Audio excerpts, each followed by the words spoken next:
The story that led to protests, This is absolutely unthinkable. press conferences, and international headlines started with this video. We've blurred it because it shows a group of kids. One is drinking from a cup the kids say has urine in it. The mom of the boy drinking was outraged. This is not a prank. This is beyond bullying. You are evil. They are evil. Now the courts have weighed in on what happened after this sleepover in Plano 5 years ago. The family of one of the kids accused of bullying sued the mom and her lawyer. A Collin County jury agreed the mom and her lawyer intentionally inflicted emotional distress and publicized the private information of Asher Van. It was immature. It was stupid. It was nasty. But that's not who I am, and that's not me today. Van, now 19, says he did not force anyone to drink urine, and he says he isn't racist. We played a prank. First one who went to sleep got pranked. His lawyer says the viral outrage will follow the group of boys for the rest of their lives. Caused significant damage not only to their past, but to their future.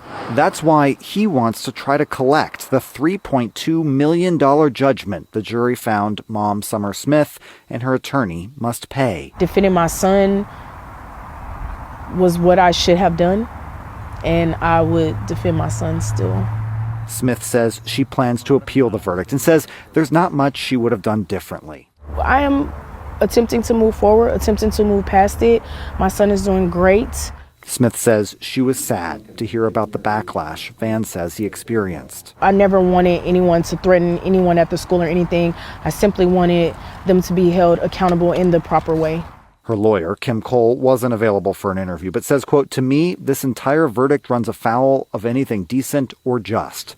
She says she never called out Van by name and accused him of trying to rewrite history. We put on evidence that they knew that the things that they were saying were not true and that they persisted in it because they were raising money off of that narrative. Van's lawyer says he believes the jury was convinced in part by how he says Smith used more than $100,000 in GoFundMe money. The description said it was for counseling and education, which she says some of it was spent on. What was the other portion used for? I mean, anything to help him be able to move forward with life.